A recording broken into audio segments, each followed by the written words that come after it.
Why do I feel like I'm gonna get in trouble for this one? Today we're gonna talk about watering the garden and why I think you need to stop following all the rules that people say about watering the garden. Here's the thing, I totally agree that there's fundamentals to watering the garden that when you follow them, you're more likely to have success. I'm gonna tell you all the things that you should do in the garden in order to have the best chance of success.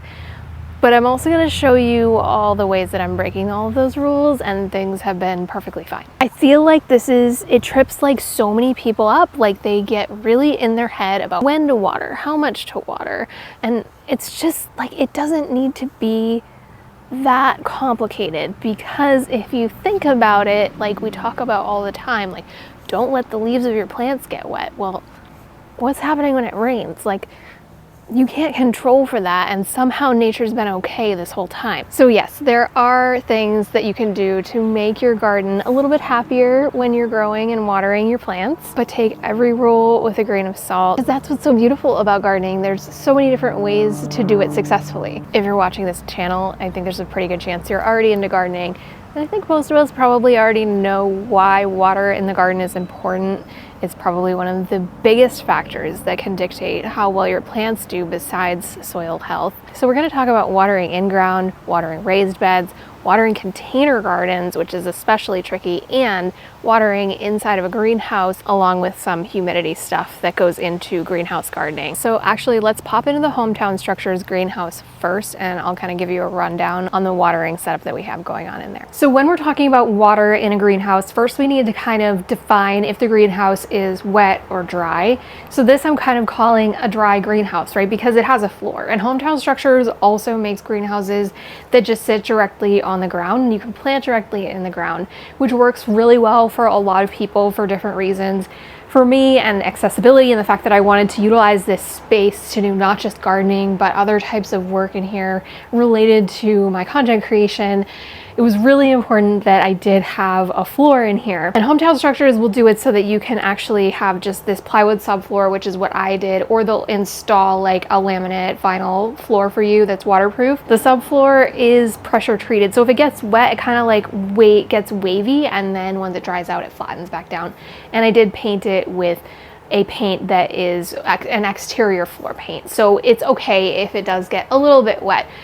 Inevitably, it happens when I'm watering the plants. But because this is a dry greenhouse, what I've actually done is put all of the containers into trays so that they can drain into them without kind of splashing everywhere and getting all over the floor. But there's so many different ways that greenhouses can be kind of irrigated. I just have a hose right outside. You could have plumbing installed, you could do overhead sprinklers, you could do drip lines, and you could even do those kind of like wine bottle oyas where it's a terracotta spike that goes into the container, and then you just put an upside down wine bottle filled with water into each container to slowly add water to it. But humidity is a huge issue in a greenhouse, no matter if you have a wet greenhouse or a dry greenhouse. And I've already been experiencing that. So we're dealing with kind of some learning curves as I'm getting used to how to grow in a greenhouse. And one of those is that dealing with really high quality, nutrient rich soils, you're inevitably going to have some fungus gnats. And within a greenhouse space, those can kind of spiral out of control really, really fast. So watering in the greenhouse isn't just about where your water is coming from or how it's being distributed, but it's also about keeping those humidity levels in check and making sure you're not overwatering. One of the things that I've started doing as like a standard practice in the greenhouse is I've actually been watering with water that's been soaked with mosquito bits in it. Mosquito bits are like a totally natural insecticide product. It's called BTI, a kind of bacteria that only affects mosquito larvae and fungus gnat larvae.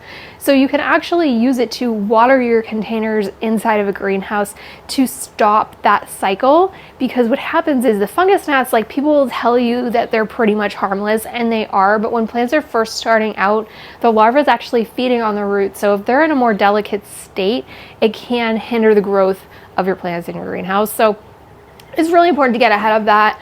That's something that I've been doing. So instead of watering with the hose every time, every once in a while I'm actually filling the watering can from the rain barrel and I'm soaking those mosquito bits and hand watering each one of these containers. You should only have to do that a couple of times at the very beginning of the season, and I've got my sticky traps just to catch the adults so they don't continue laying. Rainwater collection can be a really great addition to a greenhouse because you could add gutters to something like this and just have a barrel directly outside the door.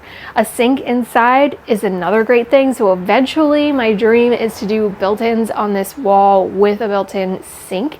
And one of the ways that you can do that is actually taking like the battery powered or even foot powered water pumps that they use in like an RV trailer situation, and you can hook that up so that you have like real running water without having to deal with any of the underground plumbing and all of that. In watering a greenhouse, there's a couple of more unique considerations that probably won't be too surprising to you. Of course, it gets a lot hotter in here and a lot muggier in here. So checking on the soil is going to be key, and this will be key with any container garden because they do tend to dry out faster. I'm using black pots in here because it's what I could find. If you can find a lighter colored container, they won't get as hot and they won't dry out as fast, but being really mindful of not just looking at the surface for whether or not it's dry, because if you go down a little bit, like less than an inch, you're gonna see that the soil is darker and it feels like it has some moisture in it. So it's okay if the surface is dry, but we do need to be keeping up on that watering a little bit more than we would in ground or outside in general. The type of plants you're growing is going to dictate a lot of this too. Now I have all my heat-loving crops in here right now and my citrus trees. And citrus trees really don't want a ton of water. They need a really good, well-draining soil. Soil choice is going to make a big impact here. So making sure that while you're making sure you're staying on top of the watering, because it does dry out faster in a greenhouse, you're not overwatering. I would say container gardens are going to be your highest maintenance. Then it's going to be like greenhouse gardens are probably second most high maintenance because you just need to really dial in that moisture. In ground is probably the easiest, and I'm going to show you why. So we're here in my in-ground perennial bed. I don't grow a lot of stuff in ground because it's really hard for me with my arthritis, but for larger root crop type items or perennials, this is where I grow a lot of stuff. So this is the garlic we planted last October in our garlic video, which I'll link here in case you didn't get a chance to see it yet. Because I did that one with Meg and it was so much fun. As you can see, I do have a layer of straw mulch all over this bed. And I will tell you, I never water my in-ground beds. When you're first getting new plantings in, it's a great idea to water those in, especially if it's seeds and you need them to germinate. Making sure the bed is evenly watered on the surface is extra important. But once those plants are established in ground, if you get a layer of mulch on this, and I'm talking about specific to my climate, I know this is not the case if you're up in the higher zones and you're dealing with a lack of rain in your area. We're pretty lucky that that's not the issue here. We have a pretty damp, temperate climate. In our climate, with the layer of mulch and the relatively consistent rain pattern that we have, I never ever have to water an in-ground bed. And even in a situation where you're dealing with less rain, adding a mulch like this to an in-ground bed is going to be your biggest key to making sure that you're watering as little as possible. I do get a lot of questions on the in-ground beds and the Oyas that I use that you see in a lot of my raised beds. And Oyas do work great in in-ground beds as well. So if that's something that you've been considering but you didn't know if it would work because you don't have raised beds, it doesn't matter. The Oyas don't know any difference what soil they're in. In fact, I've seen some really cool agricultural experiments that are being done right now to kind of industrialize the concept of Oyas with like terracotta gutters basically that run down the entire length of a crop in a field. So there's definitely ways that you can implement that no matter what size or space you're using for your garden. The only thing I will say is keeping in mind what kind of soil you have in that in-ground bed. We have kind of a very clay heavy soil here. It doesn't drain as fast, and in situations like that, the clay of the terracotta, it has trouble dispersing from the Oya as easily. So I would just be mindful of that when you're experimenting with the Oyas in ground. Really pay attention to how far you see that water spreading out and paying attention to that. You may need to customize exactly how far apart you have those Oyas depending on the soil type that you have in ground. And if you have no idea what an Oya is or what I'm talking about, I'm going to link the video here because these are definitely my #1 hack for making watering easy, especially if you have chronic pain or fatigue like me. They've reduced water waste by like 70%, and it's a really quick short video that explains exactly how you can make one yourself for like $5. So a lot of the fundamental principles that apply to an in-ground garden bed also apply to a raised bed. That's going to be making sure you're keeping the soil consistently damp while plants are germinating, using a mulch in order to trap that moisture underneath the surface, waiting until the soil has kind of dried out before you actually water again, at least the top like 1 inch or so. And then when you do water really, really thoroughly. And so what this means is a lot of times you'll see like water 1 inch per week, but how the heck do you measure like 1 inch of water? To give you kind of a frame of reference, like a regular 10-foot soaker hose that has like this spray nozzle on it distributes about 6 gallons of water per foot in an hour. So what that means is to get an inch of water, you need to run it for about 45 minutes. You don't need to understand the math. What I'm trying to illustrate to you is that it could take a really long time to thoroughly water a large garden bed, an entire inch of water across that entire thing. Do you need to actually know this in order to properly water a garden? Probably not. Just keep an eye on like water your plants however much you think you need to one day, and watch and learn. Do the plants seem like they were overwatered or underwatered? You do this once or twice, they're still gonna be able to bounce back even if you made a mistake. So it's okay to like learn, and it's going to depend entirely on your climate and your soil type. So to give you an exact number just wouldn't be helpful. One thing that you'll deal with a lot in a greenhouse, but in any type of soil environment, especially if you don't have mulch over that soil, is hydrophobic soil. And hydrophobic soil basically means that the soil was so dry for so long that it's actively repelling the water because of waxy substances and coatings that have built up on the individual particles that make up the soil. Fixing this can be pretty easy, but it's better if you can prevent it from happening in the first place by mulching. In a greenhouse environment, it's a little bit trickier, especially where you're working containers like I am. So to prevent hydrophobic soil, the best thing you can do is just keep things consistently evenly watered. If you do have hydrophobic soil, the easiest way to fix that is to introduce as much nutrient-rich compost as you can into the soil to kind of rebuild that soil structure, and over time, it will improve. But adding that layer of mulch is essential, otherwise you're just going to continue to have the same issue over and over again. I know I already kind of touched on the black containers versus a lighter colored container in the greenhouse and how that would affect like the temperature, but container type in general is really important in a greenhouse environment. If you were to fill the greenhouse with terracotta, which is porous, it's going to dry out way faster. So as beautiful as those are, and as much as I would love to add more of them to the space, I'm really only using terracotta with plants that I know are more like desert acclimated plants that prefer to dry out fully in between waterings. Of course, plastic isn't ideal either. There's a lot of issues with plastic and using that in the garden. It's very much more accessible financially, and it's a lot lighter in weight than a lot of the other alternatives that you might see. But the best option, in my opinion, is a clay pot of any kind that's actually glazed on the inside, because that way it kind of traps the moisture in a little bit more. The last type of garden I want to talk to you guys about is container gardens. So I have my green stock here. There's a few different really cool ways that you can water these. Container gardens in general are going to dry out a lot faster than any other type of garden, even my elevated raised beds, because there's a smaller quantity of soil. They generally have really good drainage. You're using a potting soil mix in them, which dries out faster, and they get hotter. So they dry out really quickly. In the summer, you may need to water your container gardens up to twice a day, depending on how hot it is. But the green stock in particular has a few specific key features that make it so that I really haven't had to stress about this. You're probably gonna see knockoffs of this particular tower all over the place all summer long and be like, what's so great about this one?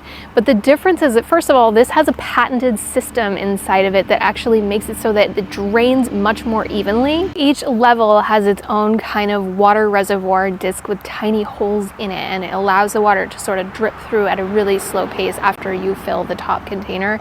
And the top container can be filled with their automatic watering hose kit, which I'm going to link below for you. I'm not using it here just because it's so convenient for me. It's right next to the hoses, so I really don't need it. But you can run this directly to connect to a hose that fills a spigot that goes directly into this bucket.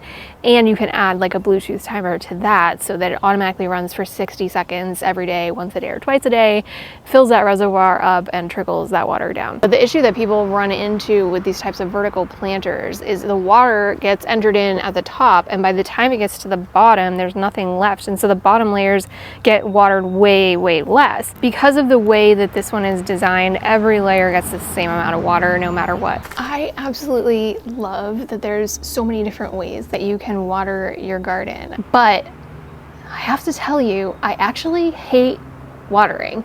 And every time I say this, people are like, oh my God, it's such a relaxing chore.